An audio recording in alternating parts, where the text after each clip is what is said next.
नमस्कार बच्चों।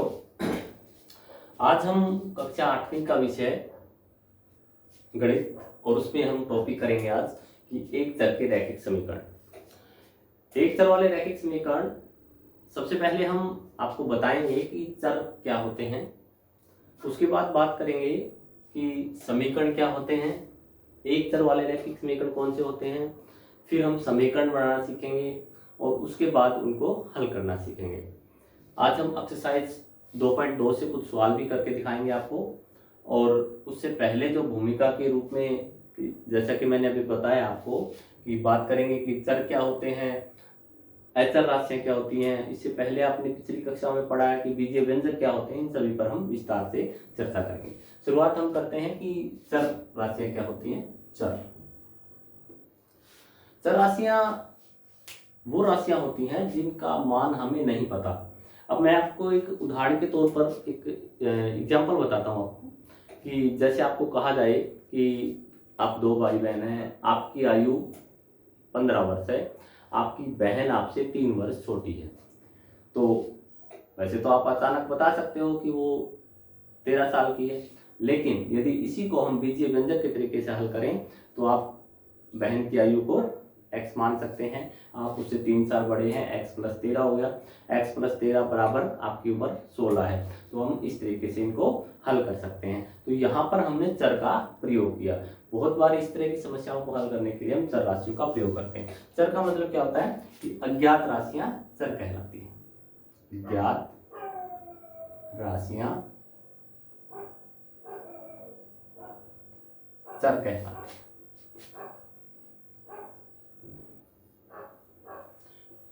इनमें हम अक्सर जैसे पढ़ते हैं कि x, y, u, t, v, p, ये सब राशियां क्या है, ये चर राशि है। चर अब आपको समझ में आ गया होगा कि जो अज्ञात है, जिनका हमें मान नहीं पता, इंग्लिश अल्फाबेट से अक्सर हम इन राशियों को लेते हैं और इनका प्रयोग हम समीकरण बनाने के लिए करते हैं। उसके बाद हम बात कर लेते हैं कि अचर राशियां क्या होती हैं। अचर वो होती हैं जिनका मान हमें ज्ञात राशियां।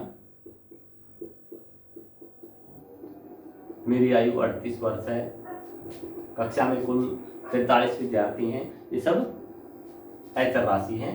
38 है, 43 है, कोई और राशि है मान लिया -2, ये इनको हम अचर राशियां कहेंगे। उसके बाद बात करते हैं कि समीकरण कैसे बनते हैं। समीकरण क्या होते हैं? चर और अचर राशियों के संयोग से बनने वाले ऐसे बीजीय व्यंजक जिनमें समता का चिन्ह हो। यानी इसको दूसरे तरीके से हम कहें कि समीकरण जो है गणितीय तथ्य है जिसमें समता का प्रयोग किया जाता है और दो राशियों की यहाँ पे तुलना की जाती है। जैसे आपको कहा जाए कि x + 2 = 3, ये समीकरण है, इसमें सिर्फ एक चर x है, तो एक चर वाला रैखिक समीकरण है, बीच में बराबर का निशान है, दो राशियां हैं, उनकी तुलना की गई है। तो यहाँ हम इस चैप्टर में इस तरह के सवालों को हल करना सीखेंगे। पिछली कक्षा में आपने पढ़ा भी है इसके बारे में कि बीजीय व्यंजक क्या होते हैं। बीजीय व्यंजक से मतलब है कि चर और अचर के मेल से बनने वाले पदों को हम बीजीय व्यंजक कहते हैं। उसमें जरूरी नहीं था कि बराबर का निशान है, उसमें नहीं आएगा। हम सिर्फ वहां पे पदों के बारे में चर्चा करते हैं। x + 2 जो है बीजीय व्यंजक है, लेकिन जब x + 2 = 3 है तो ये समीकरण होगा। तो थोड़ा सा इनमें अंतर आपको समझ में आ जाना चाहिए, समीकरण और बीजीय व्यंजकों में, क्योंकि ये आप पहले पढ़ चुके हो बीजीय व्यंजक, अब ये रैखिक समीकरण पढ़ना सीख रहे हैं। अब आपको सिखाया जाएगा कि किस तरह से समीकरणों को हल किया जाता है। मैं कुछ एग्जाम्पल्स लूंगा, एक्सरसाइज से सवाल लूंगा, उनको हम हल करना सीखेंगे, समीकरण बनाएंगे, फिर हम उनको हल करेंगे। तो एक्सरसाइज 2.2 से सवाल है। फर्स्ट सम है, आपको कहा गया है कि अगर आपको किसी संख्या से 1/2 घटाने और जो परिणाम आए उसको 1/2 से गुणा करने पर 1/8 प्राप्त होता है, तो आपको बताना वो संख्या क्या है। एक बार दोबारा सुनिए आप, कि कोई संख्या है, उस संख्या से 1/2 घटा दो और जो परिणाम आए उस परिणाम को हम 1/2 से गुणा कर देंगे। अब आपका जो परिणाम आया वो 1/8 आता है, तो आप बताइए वो संख्या क्या थी। तो हम इस तरह के सवालों में सबसे पहले क्या करेंगे, संख्या को मान लेंगे, माना संख्या। बराबर x मान लेते हैं। मान लिया आपने संख्या को x मान लिया। उसके बाद आपको कहा गया है कि प्रश्नानुसार जो आपको शर्त दी गई है वो क्या है, वो बताया गया है कि इस राशि में से आपको 1/2 घटाना है। तो x में से मैंने 1/2 घटा दिया, जो परिणाम आया, ये परिणाम आ गया, इसको हमने 1/2 से गुणा कर दिया। अब आपके पास आंसर आएगा 1/8। ध्यान से समझिए इसको। कोई संख्या है, उस संख्या को हमने x माना, उस संख्या में से 1/2 घटाया, x में से 1/2 घटा दिया, ये प्राप्त हो गया x माइनस 1/2। अब जो परिणाम आया x माइनस 1/2 परिणाम आया, उसको 1/2 से गुणा करेंगे, बराबर 1/8 आंसर आ जाएगा। आपको बताना है कि वो संख्या क्या है। तो हम इनको हल करेंगे। इससे पहले हम इनको हल करें, आपको थोड़ा सा इसका आधार बता देते हैं। यदि जैसे दो पक्ष है आपके पास, ये लेफ्ट हैंड साइड है, ये राइट हैंड साइड है, यानी दाया पक्ष है, बाया पक्ष है।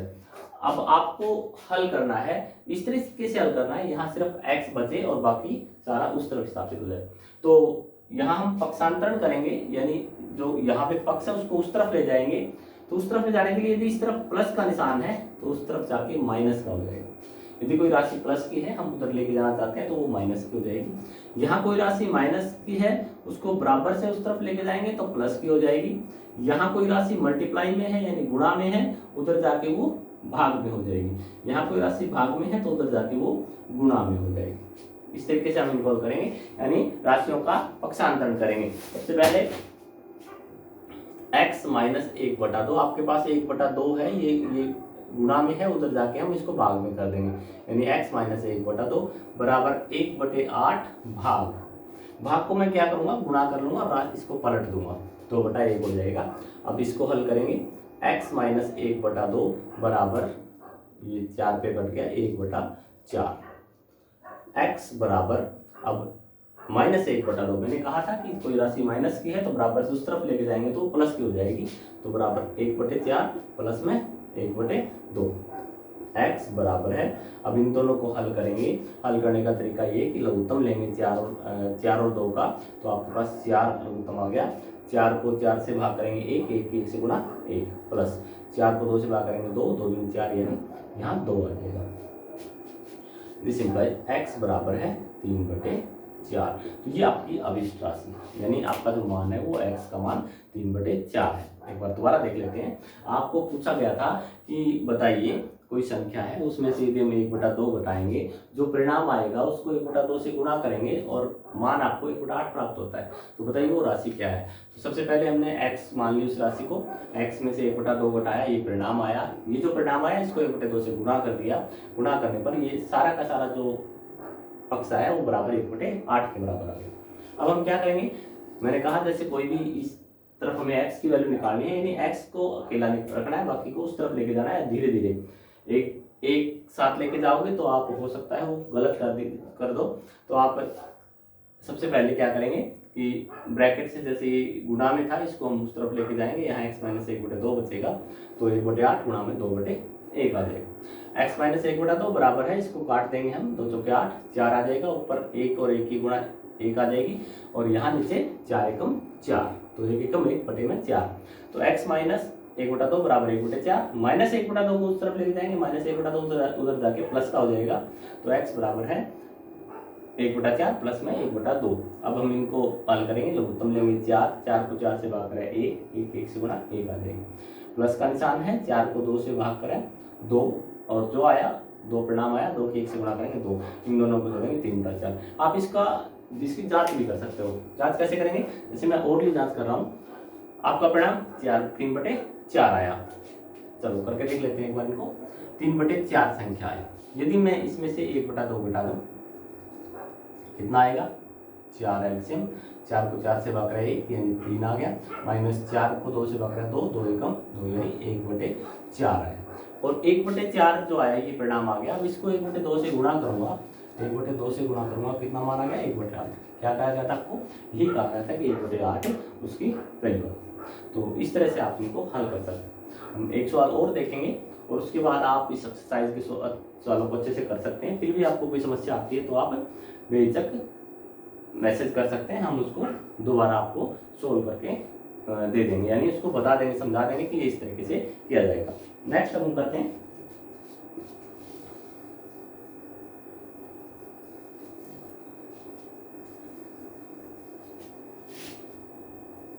इसी एक्सरसाइज में सवाल है कि 3 लगातार पूर्णांकों का योग है 51 है, तो आप बताइए वो पूर्णांक क्या आएंगे।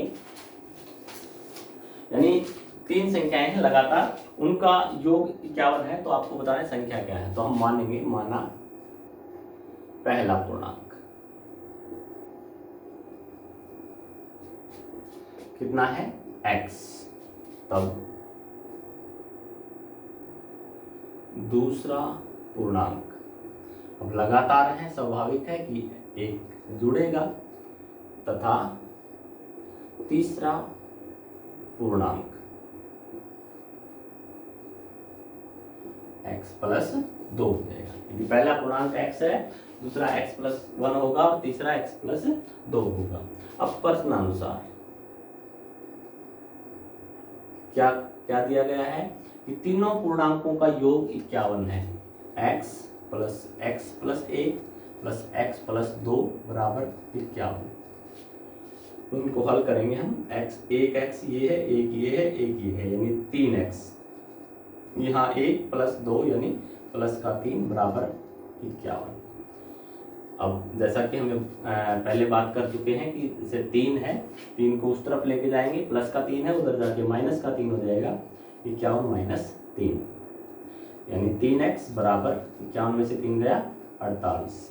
अब x के साथ 3 गुणा में है, गुणा वाली रकम उस तरफ जाके भाग में हो जाएगी, यानी इंप्लाइज x बराबर है 48/3, ये आ गया 16। तो x का मान कितना आ गया 16, यानी पहली संख्या आपके पास 16 है, दूसरी 17 है, तीसरी 18 है। जब हम इन तीनों राशियों को जोड़ेंगे तो आपका परिणाम 51 ही आएगा। यदि आपने उत्तर सही किया है तो आप यहाँ से पड़ताल कर भी देख सकते हैं। एक बार दोबारा देखते हैं, आपसे पूछा गया है कि 3 लगातार पूर्णांकों का योग 51 है, तो बताइए वो पूर्णांक क्या क्या है। उन्हें माना x पहला पूर्णांक है, x प्लस 1 दूसरा है और x प्लस 2 तीसरा है। क्योंकि लगातार है तो x के बाद एक एक जोड़ता जाएगा। अब प्रश्नानुसार क्या कहा गया, तीनों का योग 51 है, तीनों को मैंने जोड़ दिया, बराबर 51 आ गया। यहाँ से मैंने देखा कि x 1 बार 2 बार 3 बार x है तो 3x लिख दिया, प्लस 1 और 2 3 है और बराबर 51। हम 3 को स्थानापन्न कर देंगे, 3 को उस तरफ लेके जाएंगे, तो 3x बराबर है, यहाँ प्लस का 3 है, उधर जाके माइनस का हो गया, यानी माइनस का 3, 51 में से 3 गया 48 आ गया, 3x बराबर 48। अब x के साथ में 3 गुणा है तो उस तरफ जाके हम इसको भाग कर सकते हैं, x बराबर कितना हो गया 48/3 यानी 16 आ गया। तो पहला पूर्णांक है वो x 16 है, दूसरा 17 है, तीसरा 18 है, तीनों को जोड़ेंगे तो 51 आ जाएगा। इस तरीके से एक सवाल और हम करते हैं, सेकेंड लास्ट सवाल है इस एक्सरसाइज का। आपको कहा गया है कि कोई व्यक्ति कहता है कि मेरे पास 300 रुपए है और 300 रुपए में 1 रुपए 2 रुपए और 5 रुपए के सिक्के हैं। यानी कोई व्यक्ति कहता है कि मेरे पास 300 रुपए हैं, 300 रुपए में जो है वो 1 रुपए का 2 रुपए का और 5 रुपए का सिक्का है।